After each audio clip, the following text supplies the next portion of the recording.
Hi guys, so it's Mrs. H Psychology. This is for AQA Psychology. Topic is attachments topic, and specifically this is a little mind map I'm going to talk you through on the influence of early attachments. Okay, so just so you can see, I'll just minimize this so you can see the branches. Basically we've got here assessing attachments, we've got research into adult relationships, internal working model, continuity hypothesis, and down here I've got evaluating this area, the influence of early attachments. And I'm going to zoom in now on different areas. So we'll start with how would we assess attachments. So let's zoom in here a little bit. Okay, so we could use, and the standard procedure is still Ainsworth's strange situation. And as you know, looking back on your previous notes on the strange situation, you'd be talking about this very controlled observation in which we are looking at things like reunion behaviour, safe-based behaviour, response to stranger, response to mother, etc., etc. Okay, so we could use strange situation as one example, but we could also refer to another assessment type, which is Main's assessment type, in which they looked at, they used semi-structured interviews, 20 questions, but this time they were looking not at the child's response to mother leaving the room, etc. This time they were actually interviewing them and looking and coding the quality of their interview. So just as a little bit of extra information, they coded the interview specifically and they assessed people in terms of whether they were defensive in answering the questions and assessed them as insecure, whether they were relaxed in answering the questions, very open, and they were classified, if they were classified as autonomous and very securely attached. Okay, the idea here with Main was it supported the continuity hypothesis.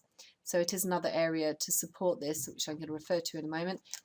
They basically said that the early attachment type linked to their relationships at school, already at school, so in primary school, secondary school, then on to adult relationships, and then further from the adult relationships, romantic relationships, was their own responses with their own children if they went on to have children. So that is how different ways of assessing attachments. If we have a look now at what we want to look at over here, internal working model and continuity hypothesis. So the internal working model, the idea came from Bowlby, and Bowlby was saying there was a critical period for developing this internal working model. Why it was so important was it's a template. It acts as a schema. It acts as a way of you understanding what relationships should be like. So those are your relationships in school, for example, with your peers and your friends, and also your going on from there, your romantic adult relationships, and whether you believe you are, whether those relationships should be about things like trust, and whether you feel that you are worthy of love, for example, or not. Okay, so the internal working model is a big deal, and the idea here is that whatever we learn from our childhood determines how we then expect to be treated and how we treat our friends and our own children, for example. And we're looking here at this theory also that there's this continuity hypothesis, that whatever we learn here is a pattern for our future relationships. So what research have we got to investigate this? Well, there are going to be two pieces of research we're going to look at. Probably the one that's most known is the Hazan Shaver study, their love quiz, and we'll talk through that one first of all. Okay, so this one, start off with, done 1987, newspaper ads in America. So Hazan Shaver put newspaper ads in the paper asking for people to volunteer to do some research on romantic relationships. And they took their first 620 responses that came in. Participants here were between the ages of 14 to 82, so quite a wide range, but we mustn't forget that they were volunteers who responded to this. Two parts to the quiz. First of all, there was just a checklist, an adjective checklist that they responded to, describing relationships, that they, you know, their ideas about relationships, but also there was a love experience questionnaire. And what they did was they then categorized their respondents into three types, the three types of attachments. Okay, so they decided that certain types were secure, insecure resistant, insecure avoidant. And what they found was those that they classified as secure were trusting and very trusting in their relationships, and they also had good self-esteem. They believed in themselves, felt that they were worthy of respect and love. Those that were resistant, insecure resistant, tended to be very obsessive in their relationships and very clingy. And those who were insecure avoidant actually feared intimacy and felt that there was no need for intimacy. So Hazan and Shaver were influenced by Bowlby, and they wanted to investigate this as a response to Bowlby's internal working models. We should just evaluate this though. First of all, it was correlational, and we know that the correlations do not show a causal link. So just because these people were responding in a certain way did not mean that they, you know, that there was definitely a link between their relationships when they were children and their adult relationships. It's just showing a relationship between them. We mustn't forget also, as I've mentioned, that it was a volunteer sample, and we, you know, these were people who responded, who took the time and trouble to write back and respond to those to that quiz and that advert. And we know therefore they're likely to be a certain type of person, somebody, for example, who's very interested in that, somebody perhaps who has a little bit more time or who's prepared to make more time. So it will be a biased sample, and we know that we can't always we can't generalize from a volunteer sample. We've got limitations on generalizing. They're not representative of the whole population. The other thing we should bear in mind is these were self-reports, and when you're doing and when you're getting in information on self-reports, you have to question the honesty, intentional or unintentional. You know, do they want to come across in a certain way? Have we got social desirability? You know, it could be that they are saying negative things even, but there is possibly the slant on their responses. It may be that they want to come across, as I say, in a specific way. But also, you know, we would have bias from their own self-reflection. This is not an objective test. It's not assessed by other people. These are people's own ability to self-reflect. They're relying on perhaps their memories and their own experiences, a very subjective view of what happened when they were children. So we must be very careful in wanting to generalize from those self-reports. So that was the Hazan and Shaver piece of research. We now have a look at the next one, the McCarthy study. Let's have a look at that. So McCarthy went on to assess 40 females, 40 women, who had been assessed in infancy using Ainsworth's strange situation. And what McCarthy et al. Found was particularly those who were securely attached in infancy were also securely attached in terms of romantic relationships. They also had high self-esteem. But those who were insecure avoidant had poor romantic relationships, and those insecure resistant had poor friendships. For example, with those poor friendships, not necessarily romantic relationships, but just friendships with other people as well, adult friendships. And so that goes on to secure this idea that there is a link, a continuity between your childhood and your adult relationships. Okay, the other thing that McCarthy et al. Found was that the insecure relationships also tended to be much more likely to be linked to deviant partners in some form. So now we need to evaluate this research and evaluate the influence of these early attachments. How likely is it that we have what problems are there, what evaluation have we got, how likely is it that the childhood internal working model perpetuates into adulthood? So let's have a look at these.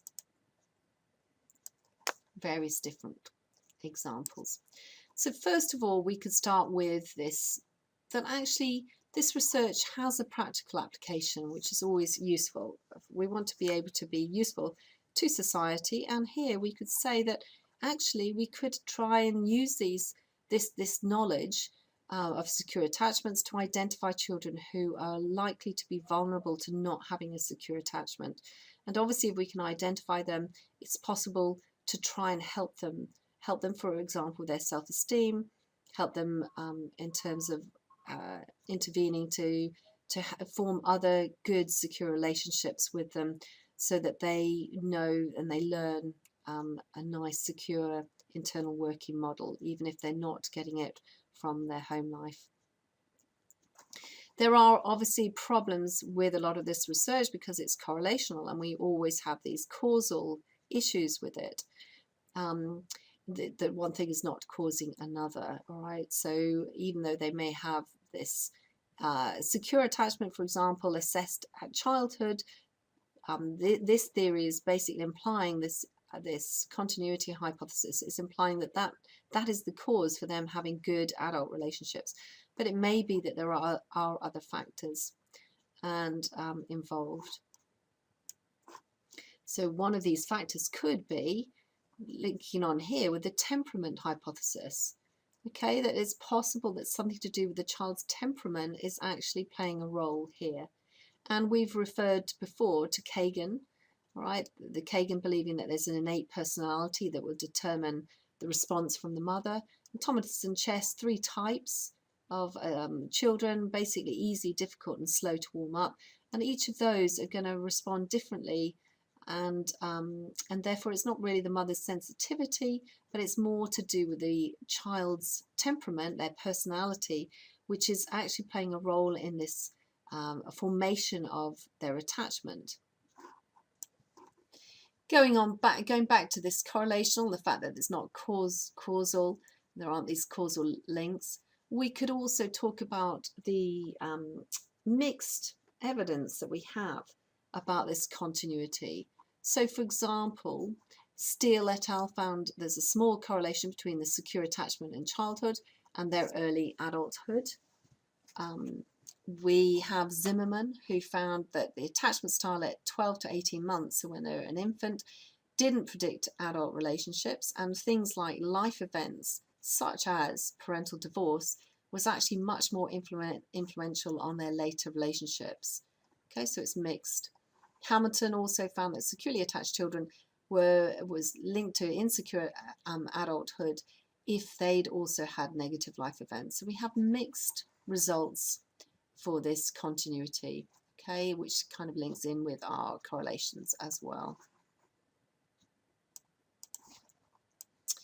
And down here we've got another issue with the validity over this sort of research. For example, as referred to above, Hazan Shaver's self-reports. There's a problem with that because we are limited. We're relying on, or we're assuming that there's going to be honesty there.